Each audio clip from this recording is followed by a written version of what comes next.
Bonjour et bienvenue sur ma chaîne, j'espère que vous allez bien. Aujourd'hui on se retrouve pour faire le bilan du mois de la fantaisie. Donc ce sera à moitié un bilan, en même temps un point lecture. Enfin voilà, je vais vous parler des livres que j'ai lus et je vous en reparlerai pas dans un autre point lecture. Donc le mois de la fantaisie, pour ceux qui l'ont fait, pour ceux qui me suivent, c'est se dérouler tout le mois de mai. Et il fallait lire un maximum de livres de fantaisie. Et quitte à se challenger un peu à lire un maximum de livres qui rentraient dans les consignes que Piketty nous avait données. Donc toutes les infos étaient... j'avais donné toutes les infos dans une précédente vidéo avec les consignes, les livres que je comptais lire, les livres... enfin voilà. J'avais fait une vidéo un peu spéciale au début du mois. Et du coup, je vais vous faire une vidéo un peu spéciale à la fin du mois. Donc ici, je vais vous parler de ce que j'ai lu, ce que j'en ai pensé et des points que j'ai récoltés par rapport à ceux que j'avais prévus. Alors, je m'étais fait une pile à lire d'une dizaine de livres en m'étant dit, je vais piocher dedans et si je peux tout lire, je lirai tout. Sauf que bon, j'avais quand même prévu beaucoup de gros pavés, donc c'était obligé que je lise pas tout en fait. Pour le coup, j'avais prévu 10 livres et si j'avais tout lu, ça me rapportait à peu près 90 points pour les consignes. Sauf que, bien évidemment, je n'ai pas tout lu. J'ai lu beaucoup de choses aussi à côté, d'autres choses qui ne rentraient pas dans le challenge, donc c'était normal. Mais en tout cas, j'ai fait et de très belles découvertes et j'ai continué des sagas qui m'ont beaucoup plu déjà et qui continuent à me plaire en tout cas. Donc j'ai fait de très bonnes lectures pour ce challenge. Donc sur les 10 livres que j'avais prévus, j'en ai lu 5. Ce que j'estime plutôt pas mal en sachant que j'ai lu beaucoup d'autres choses à côté. Enfin beaucoup d'autres choses. En tout j'ai dû lire 10 livres sur le mois mais 5 pour le challenge du mois de la fantaisie. Dont pas mal de gros pavés, donc je suis plutôt contente. Pour le coup là avec les 5 livres que j'ai lus, ça me rapporte 44 points, donc la moitié de ce que j'avais prévu aussi. Donc vraiment je suis satisfaite, ça a été un très bon mois de lecture. La fantaisie c'est vraiment un genre que j'aime beaucoup. En tout cas c'est un genre que j'aime découvrir et je découvre beaucoup d'univers très intéressants et je continue d'en suivre en tout cas de très intéressants. Donc voilà, sur les 10 livres que j'ai prévu de lire, il y en a donc 5 que je n'ai pas lus et 5 dont je vous parle tout de suite. Le premier livre que j'ai lu au mois de mai, c'est l'intégrale 2 des Cités des Anciens de Robin Hobb, donc aux éditions J'ai lu. C'est la grosse bricasse qui regroupe les 4 derniers tomes de la saga Les Cités des Anciens. Rien que ce livre me rapportait 12 points. Ouais, rien que ce livre me rapportait 12 points. Donc voilà, après c'est une lecture que...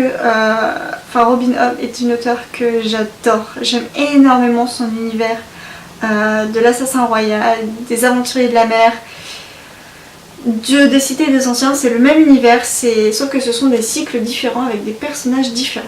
Ici on avait donc l'intégrale 2, je peux pas vous parler vraiment du résumé ni quoi que ce soit. Ce serait tout vos spoilés, surtout que c'est même à peu près la suite, on va pas dire direct, mais c'est un peu la suite des aventuriers de la mer. Donc je vais pas plus vous en parler que ça. Mais voilà, on retrouve des personnages que j'aime, que j'ai aimés. Et on retrouve des créatures aussi, puisque bon, on voit sur la couverture des dragons auxquels on s'attache. Ouais voilà, c'est vraiment un super univers, c'est vraiment une plume que j'aime, qui se dévore. Enfin littéralement j'ai bouffé ce bouquin en peu de jours. J'ai adoré avoir la fin de cette saga. Maintenant pour Robin Hobb, c'est une de mes auteurs chouchous, c'est une auteure que j'aime, c'est une valeur sûre pour moi. Je sais que du coup là je vais lire la suite de l'Assassin Royal, le dernier cycle. Malheureusement ce sera pas en intégrale puisqu'ils les premiers sont tout juste sortis en poche, donc on n'est pas près d'avoir les intégrales. Mais en tout cas j'ai hâte de retrouver l'univers de Fitz et de retrouver un petit peu tout ça. Enfin moi c'était vraiment une série que j'ai adorée. Les Cités des Anciens aussi, c'est différent. C'est un peu plus différent, même en plus différent des aventuriers de la mer. Mais j'ai quand même beaucoup aimé cet univers avec les dragons, on retrouve la magie qu'on a découvert au fur et à mesure des cycles. On retrouve tout ça et de suivre les personnages aussi, de retrouver un petit peu certains personnages d'avant des autres cycles. C'est quelque chose que j'ai vraiment apprécié. Donc oui, une auteure chouchou, une auteure que je vous conseille si vous voulez découvrir de la fantasy. Alors c'est très abordable, pour moi je trouve que c'est très abordable. L'Assassin Royal, les premiers tomes sont peut-être un peu lents, mais c'est de la fantasy qui est très abordable et c'est génial, c'est juste génial, moi j'ai adoré. Ensuite je vais vous parler d'un livre que j'ai lu très vite aussi, mais c'est un e-book, je vous mettrai la photo d'un côté ou de l'autre. Donc c'est le premier tome de la série de Mercy Thompson de Patricia Briggs aux éditions Milady. C'est un roman de Beat Lit. Alors je l'ai compté dans ce challenge pour de l'urban fantasy. Il y avait une consigne en urban fantasy et du coup j'ai lu Mercy Thompson. Pour moi c'était une bonne découverte, c'est de la bonne Beat Lit. Ce que j'ai apprécié, c'est qu'on n'est pas cette espèce de romance paranormale où on a des scènes de sexe à tous les coins de rue. Non, non, du tout. On est vraiment dans un univers qui se concentre donc sur une ville avec un personnage et des créatures fantastiques. Ici, on a Mercy qui est donc un coyote et elle va évoluer autour de certains personnages, donc de loups-garous, de vampires. Et j'ai vraiment apprécié cette lecture. Alors voilà, c'est de la Beat Lit, donc ça reste de la lecture pour moi légère. Mais c'est un univers qui m'a bien plu, donc je lirai la suite. Enfin, faut que je me les procure avant, mais je lirai la suite en tout cas avec plaisir. C'était sympa, c'était une bonne découverte du Beat Lit. C'était sympa. Ensuite, encore un gros pavé, puisque j'ai lu pratiquement que ça. Enfin non, pas que ça, se mentir, parce que Mercy Thompson c'est pas un pavé, celui d'après c'est pas un pavé, celui-ci c'est un pavé. Il s'agit du tome 1 de La Voix des Rois, donc les archives de Rochard, tome 1 La Voix des Rois de Brandon Sanderson aux éditions Le Livre de Poche. Comme j'ai déjà pu le dire, Brandon Sanderson, j'ai lu Le Fils des Brumes, la trilogie du Fils des Brumes qui est juste génial, génial, génial, génial. Ça a été un méga coup de cœur cette série, j'ai adoré. Et du coup, j'avais envie de tester cette série parce que j'en avais entendu aussi beaucoup de bien. Et donc du coup, j'ai profité du mois de la fantasy pour le lire avec Marine. C'est un roman qui est excellent. J'ai vraiment adoré ce roman. J'ai vraiment aimé ce roman. C'est très dense. C'est compliqué à comprendre sur l'univers. On est vraiment perdu au début. Hein. Très clairement, j'ai été perdue au début. Mais on est vite plongé dedans. Et quand on commence vraiment à suivre les personnages... parce qu'au début on passe d'une époque à une autre et on ne suit pas les mêmes personnages. Mais dès qu'on commence à suivre les personnages, enfin moi j'ai littéralement adoré, je me suis vraiment prise dedans.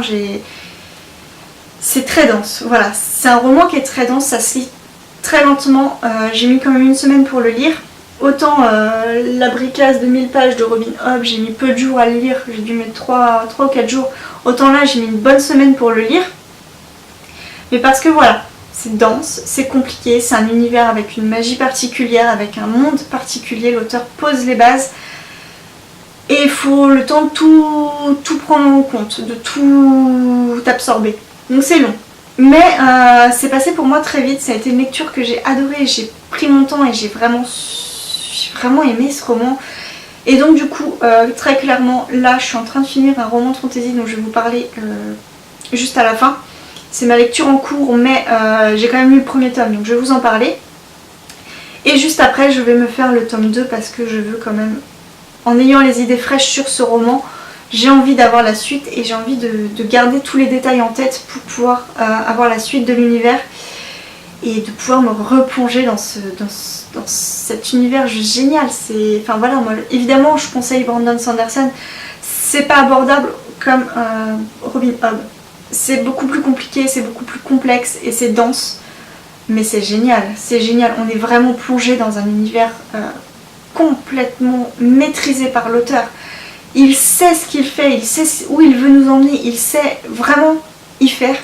Et les personnages sont vraiment attachants. Enfin, pour moi, Kaladin, il est génial. Je me pose des questions sur... alors, j'ai plus le nom de la fille, mais sur le nom de la pupille de... Voilà, j'ai perdu les noms. Donc sur la jeune Shallan, on se pose des questions. Elle est pas tout à fait nette, mais en même temps, on s'attache quand même à elle parce qu'elle a un côté un peu...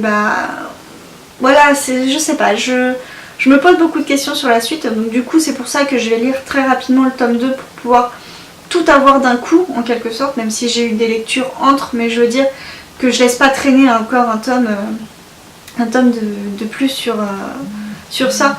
Donc évidemment les vidéos ici sont publiées de manière assez loin... Enfin, comment je peux expliquer? Au moment où je vais publier cette vidéo, le tome 2 sera peut-être déjà lu ou pas et sera présenté dans un point lecture assez loin, mais c'est pas grave, moi je sais qu'en tout cas je l'aurai lu très peu de temps après le premier tome et au moins j'ai tous les détails encore en tête et j'ai tout cet univers qui est là, qui est présent avec les détails et j'ai hâte de lire le tome 2, j'ai vraiment hâte de lire le tome 2. Donc voilà, si vous voulez découvrir un auteur de fantasy, certes complexe mais génial, enfin Brandon Sanderson quoi, c'est génial. Ensuite une suite de séries pour moi qui lit cette série à peu près un tome tous les mois voire tous les 2 mois parce que je suis pas trop ce que je m'étais dit en début d'année. Il s'agit de Légende de David Gemmell aux éditions ici Milady. J'aime beaucoup cette série, donc c'est le cycle de Draenei. Donc comme d'habitude je lis ce cycle dans l'ordre chronologique des événements. Donc c'était celui-ci qui suivait celui que j'avais lu avant. Sinon c'est le premier, celui-ci c'est le premier qui a été publié, mais moi je ne le lis pas dans l'ordre de publication. Donc ici on a le premier, on a une bataille. Comme dans tous les David Gemmell, ce sont des romans de fantasy d'action. Autant dans le Sanderson on va poser un univers, on va poser une intrigue, ça va être complexe avec une magie particulière, autant ici on nous raconte des batailles. On nous raconte des champs de bataille, des conquêtes de territoire, Enfin voilà, il y a toute une politique d'action qui rentre en compte et c'est différent. Ça va, enfin ici je sais que les David Gemmell se lisent très vite justement parce que c'est ça, on a un personnage et on suit ce personnage dans une quête, dans une conquête et dans un combat et ça va très vite. Donc ici on est à Drosdelnock, si je me souviens bien. Drosdelnock, donc il y a une forteresse et Druss va y aller pour la défendre de Ulrich.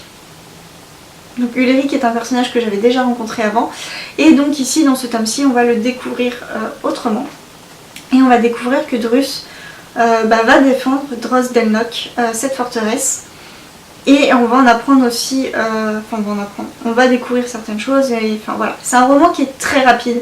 C'est que de l'action. David Gemmell c'est de l'action. Pour de la fantaisie médiévale, si vous voulez de l'action, c'est cet auteur que je vous conseille parce que voilà, c'est ça, c'est de l'action. C'est brut de décoffrage et ça j'aime bien, ça va vite. On n'a pas le temps de s'ennuyer en fait. On n'a pas tout ce côté contemplation de l'univers ou des paysages, on n'a pas tout ce côté mise en place d'un contexte ou autre, c'est tout de suite. Maintenant, comme ça, c'est brut, on y va, je tape dedans et je tue tout le monde. Voilà. C'est ça, j'aime bien, c'est ce côté fantasy de David Gemmell que j'aime beaucoup. Donc voilà. Il doit me rester 4 tomes à lire de cette série, donc je vais essayer de me procurer la suite rapidement pour pas laisser traîner. Mais voilà, j'aime beaucoup David Gemmell, j'aime beaucoup son cycle de Draenei et je vais continuer avec plaisir.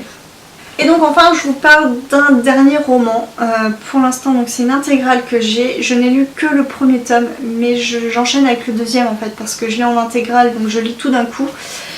Il s'agit de l'Arcane des épées de Tad Williams que j'ai ici aux éditions Pocket. Donc la bricasse 2000 pages aussi, enfin 950 et donc j'ai lu le premier tome.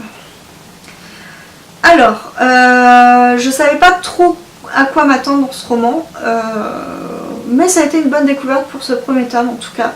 C'est beaucoup plus lent que David Gemmell, on est quand même beaucoup dans la description des paysages, on est vraiment dans peut-être dans une fantaisie plus classique, un peu, j'ai envie de dire presque comme le premier tome de Robin Hobb, de l'Assassin Royal, où on met en place un château, un univers, une complexité de politique de royaume, on met en place des personnages, on met en place un roi, enfin voilà, toute une politique qu'on va mettre en place, tout un contexte médiéval qu'on va mettre en place, et on y intègre un enfant, donc Simon, qui a une particularité, donc pour l'instant dans le tome 1 j'en ai pas appris beaucoup plus, mais on sent qu'il y a quelque chose autour de Simon, donc ça par contre j'ai hâte de découvrir.